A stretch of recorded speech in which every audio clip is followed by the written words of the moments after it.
Hello everyone, welcome to my YouTube channel learn with Kanika. आज हम करेंगे मैथ्स का सेट 3, जिसमें इसके हम टॉप 30 क्वेश्चंस करेंगे, जो कि super TET, UP TET, C TET तीनों के लिए ही बहुत ही यूज़फुल है। तो अगर आप कोई भी अपना अपकमिंग एग्ज़ाम देने वाले हैं तो वीडियो को ज़रूर देखिएगा, साथ ही इसे लाइक एंड शेयर भी ज़रूर कीजिएगा। फर्स्ट है 14 और 77 के बीच में 7 के गुणजों। गुणजों का मीनिंग होता है मल्टीपल्स।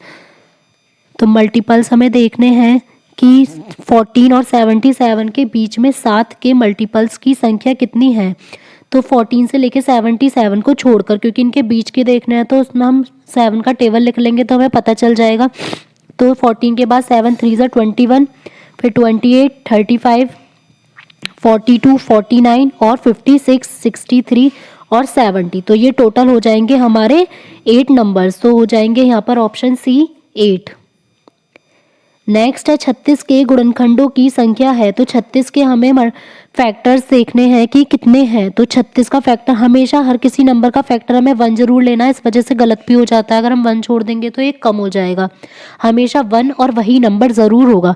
1 के बाद हमारा हो जाएगा 2, 3, 4, 6, 9, 12, 18 और 36। तो ये हमारे टोटल हो जाएंगे 9। तो आंसर हो जाएगा ऑप्शन डी 9। नेक्स्ट है 17 की पावर 5, 17 की पावर 9, 17 की पावर 11 का एलसीएम क्या होगा। जब भी हमें पावर में दिया होता है तो जो एलसीएम होता है वो हमेशा हाईएस्ट पावर होती है। तो कितना हो जाएगा 17 की पावर 11। और अगर इसी में एचसीएफ पूछा होता तो लोएस्ट पावर होती, तो हमारा हो जाता 17 की पावर 5। तो आंसर होगा यहाँ पर एलसीएम ऑप्शन सी। 70 और 60 और 72 के महत्तम समावर्तक मीन्स एचसीएफ और लघुत्तम समावर्तक एलसीएम का गुणनफल किसके बराबर होगा। तो हमेशा एलसीएम इंटू जो एचसीएफ होता है वो दोनों नंबर, जो भी दो नंबर है, जैसे 60 इंटू 72, इनके गुणनफल के बराबर होता है। तो आंसर होगा ऑप्शन सी, दोनों संख्याओं के गुणनफल के बराबर। वह छोटी संख्या ज्ञात कीजिए जो 16, 24, 30, 42 में से प्रत्येक से पूर्णतः विभाजित हो जाए। तो जब भी हमें छोटी से छोटी संख्या निकालनी होगी तो हमें एलसीएम निकालना होगा, और बड़ी से बड़ी संख्या होगा तो एचसीएफ निकालना होगा। तो 16, 24 और 30 और 42, इसका एलसीएम हम शॉर्ट ट्रिक से ही निकालेंगे। सबसे छोटा नंबर हम देख लेते हैं किससे डिवाइड हो सकते हैं। चारों पहले 2 से हो जाएंगे, तो 2 8 सा, फिर यहाँ 12, यहाँ 15 और यहाँ 21। इसके बाद 4 से कर लेते हैं, क्योंकि 4 से 4 2 ज़ा 8 और 4 3 ज़ा 12। अब एक तो हमारा 2 बचा, क्योंकि कोई तो 2 से होगा नहीं, तो ये 2 आ जाएगा। इसके बाद हमारा 3 ले लेते हैं, तो 3 1 ज़ा 3, 3 5 ज़ा 15 और 3 7 ज़ा। अब बचा हमारा 5 और 7। जब इन सब की मल्टीप्लाई कर लेंगे तो हमारा आंसर आ जाएगा 1680। तो वो छोटा सा छोटा नंबर होगा 1680, ऑप्शन बी। 25 से छोटे 3 के गुणजों की संख्या है। तो इसमें भी यही बताने, 25 से छोटे 3 के जो मल्टीपल्स होंगे वो कितने होंगे। अब इसमें हमें लिखने की ज़रूरत नहीं है, हमें पता है कि 25 से छोटा हमारा क्या आता है 24।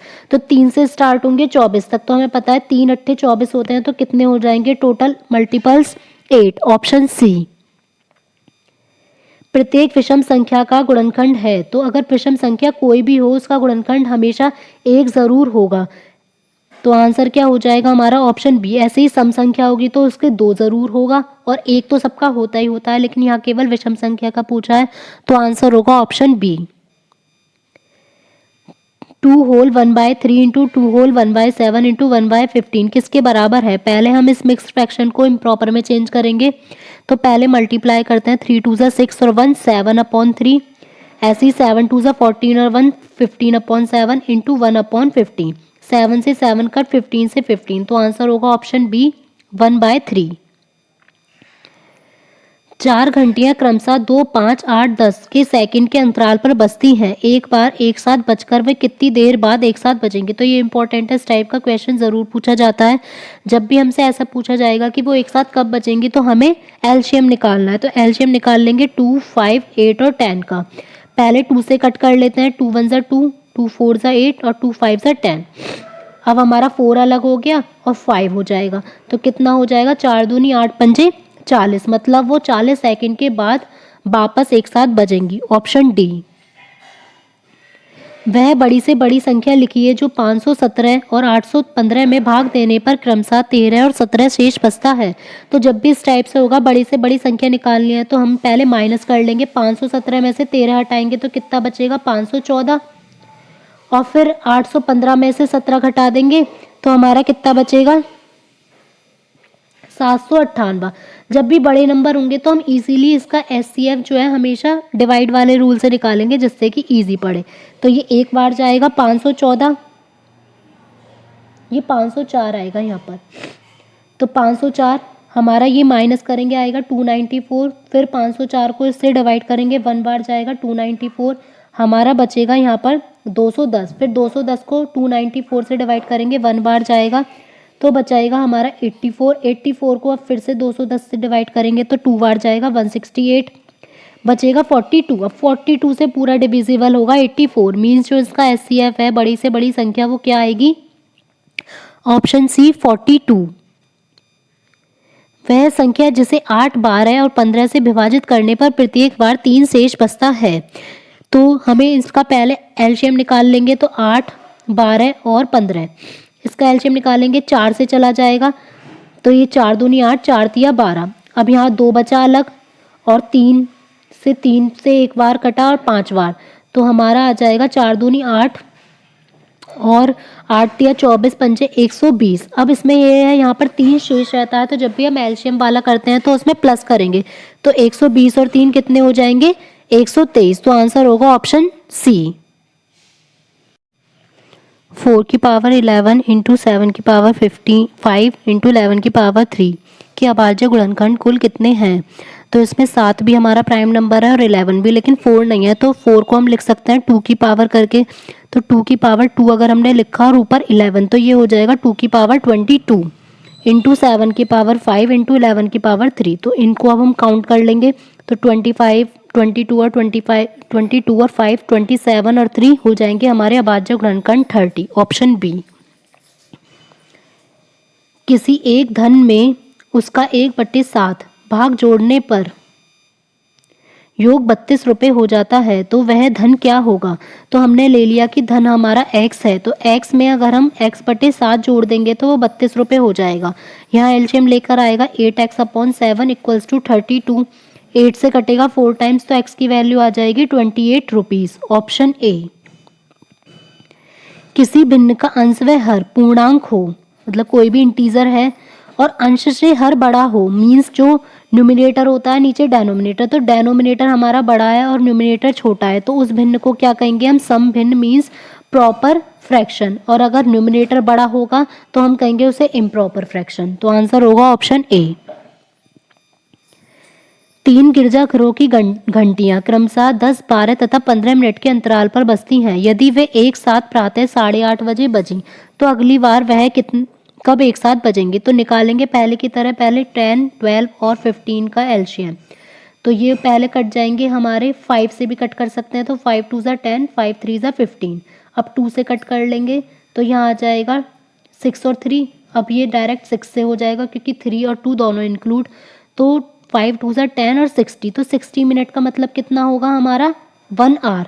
तो जब वो पहले 8:30 बजे बजी हैं सुबह की, तो अब वो कितने बजे बजेंगी, 9:30 बजे, ऑप्शन बी। 30, 36 तथा 90 का एलसीएम तथा एचसीएफ में अंतर। तो एक बार एलसीएम निकाल लेते हैं और एक बार एचसीएफ। तो जब एलसीएम निकालेंगे तो ये किससे कट रहे हैं हमारे, ये देख लेते हैं, 3 से कट रहे हैं तीनों ही। तो ये कटेगा 3 से 10 टाइम्स, यहाँ 12 और यहाँ 30। अब 2 से कट कर लेते हैं, 5, 6 और 15। अब इसके बाद 5 से कट कर लेते हैं तो यहाँ आ जाएगा 3। अब 6 आ जाएगा तो यहाँ मल्टीप्लाई कर लेंगे, 5 6 ज़ा 30 और 30 2 ज़ा 60 और 3 ज़ा 5 6 ज़ा हो जाएगा 30, 30 2 ज़ा हमारा 63 ज़ा, यहाँ पर आएगा हमारा 180। अब हमारा एलसीएम तो हो गया 180। अब एचसीएफ निकाल लेते हैं, 30, 36 और 90। सबसे छोटा नंबर कौन सा है, 30। इसके फैक्टर करेंगे 2 इंटू 5 इंटू 3 हो जाएगा।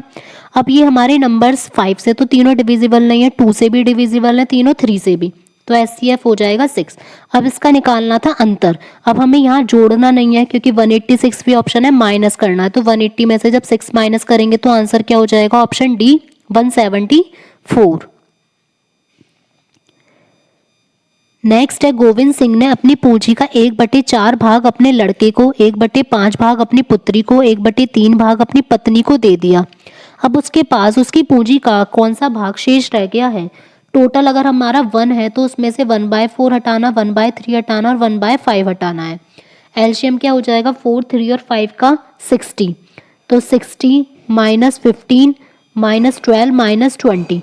जब इसको सॉल्व करेंगे तो हमारा आंसर आएगा 60 माइनस 47 अपॉन 60। तो मीन्स हो जाएगा आंसर 13/60, ऑप्शन ए।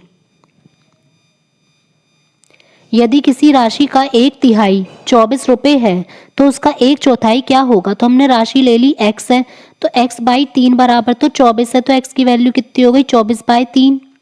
अब उसमें अगर हमने 1/4 निकाल दिया उसका तो कितने रुपए आ जाएंगे? 18 रुपये, ऑप्शन बी। वह बड़ी से बड़ी संख्या जिससे यदि 280 और 1245 को भाग किया जाए तो शेषफल क्रमशः 4 और 3 प्राप्त होंगे। पहले माइनस कर लेंगे, 280 में से 4 हटाया 276 और 1245 में से 3 घटाया तो 1242। अब इसका एचसीएफ हम निकाल लेंगे क्योंकि बड़ी से बड़ी संख्या है, तो इसको डिवाइड करेंगे तो ये पहले जाएगा हमारा 4 टाइम्स, तो आ जाएगा 1104, बचा 138। फिर यहाँ आएगा 276, एक बार जाएगा 138, यहाँ बचेगा 138।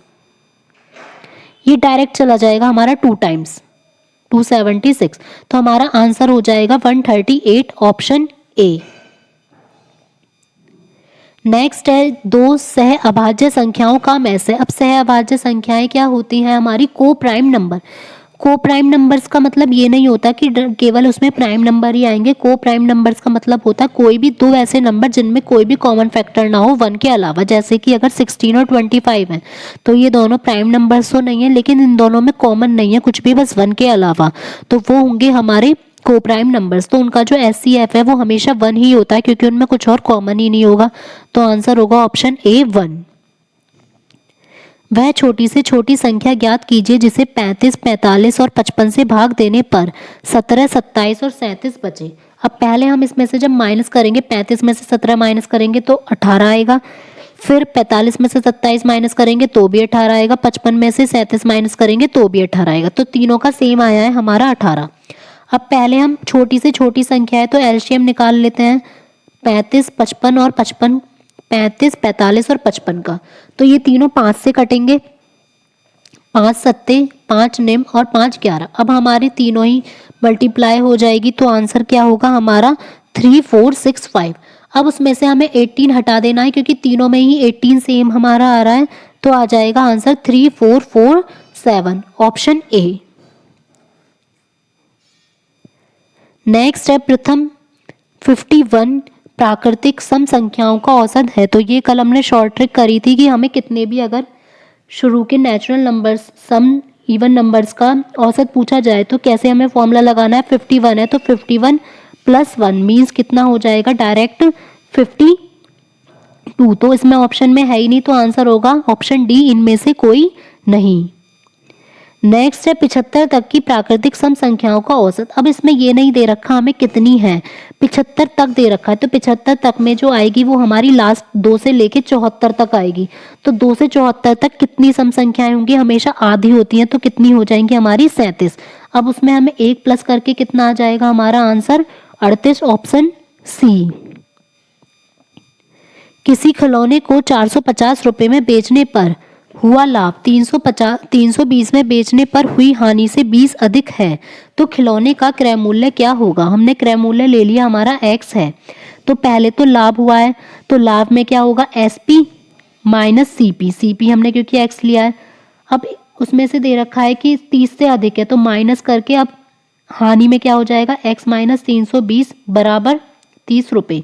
तो 450 minus x plus 320 equals to 30 रुपये। यहाँ हो गया -2x और प्लस करेंगे तो 770 बराबर 30। तो -2x की वैल्यू आ जाएगी 740। तो x की वैल्यू कितनी आ गई हमारी? 360। 70, यही हमें बताना था कि जो CP है वो कितनी होगी, ऑप्शन सी 370। नेक्स्ट है 1400 रुपये का 6% प्रति वर्ष साधारण ब्याज की दर से 2.5 वर्ष का साधारण ब्याज क्या होगा। तो डायरेक्ट फॉर्मूला लगा देंगे साधारण ब्याज का, P 1400 हो गया, P R हो गया 6, और इसको सॉल्व करके लिखेंगे 5/2 और नीचे 100, 0 से 0 कट हो गया, 2 से 7 बार, तो 6 पंजे 30, 30 की 7 में जब मल्टीप्लाई करेंगे तो कितने रुपए हो जाएंगे, 210 रुपये, ऑप्शन डी। कितने समय में 2000 रुपये का 5% प्रति वर्ष साधारण ब्याज की दर से ब्याज 400 रुपये हो जाएगा। अब हमें टाइम निकालना है, तो 400 तो ब्याज है, 2000 P है, 5% दे रखा है, T हमें निकालना है अपॉन 100, तो 100 से 100 कट हो गया, 0 से 0, 2 से कट हो गया 20 बार, 5 से कट हो गया 4 बार, तो कितने साल हो जाएंगे, 4 साल, ऑप्शन सी। 60 के सभी गुणकों का औसत है, तो 60 के सभी गुणक, अगर गुणज लिखा होता है तो मतलब मल्टीपल होता है, गुणक होता है तो मीन्स फैक्टर होता है। अब इसके सारे फैक्टर का औसत निकालना है, तो इसके फैक्टर हो जाएंगे 1, 2, 3, 4, 5, 6, फिर 10, 12, 15, 20, 30, 60 अपॉन ये टोटल है हमारे पूरे 12, तो हम इसको ऐड करेंगे 168 अपॉन 12, तो मीन्स आंसर हमारा आ जाएगा 14, ऑप्शन डी। नेक्स्ट है 7 के प्रथम 5 गुणजों का औसत निकालिए। अब गुणज है तो मीन्स मल्टीपल लेना है, तो मल्टीपल के लिए ट्रिक होती है, हमें डायरेक्ट लगानी है, जो भी हमें नंबर है एक तो वो लेना, और कितने गुणज हैं 5, तो 5 + 1/2, तो 7 × 6/2, तो कितना आ जाएगा हमारा 21, ऑप्शन बी। किसी धन का 12.5% वार्षिक साधारण ब्याज की दर से 3 वर्ष में ब्याज 5100 रुपये हो जाता है, तो वह धन कितना है। तो ब्याज दे रखा है 5100 और P हमें निकालना है, और ये है 25/2 और 3 वर्ष, 25 से कटेगा 4 बार, 3 से ये कटेगा 1700, जब 1700 में 8 की मल्टीप्लाई करेंगे तो हमारा आ जाएगा 13600, जो कि आंसर में नहीं है, तो आंसर होगा ऑप्शन डी, इनमें से कोई नहीं।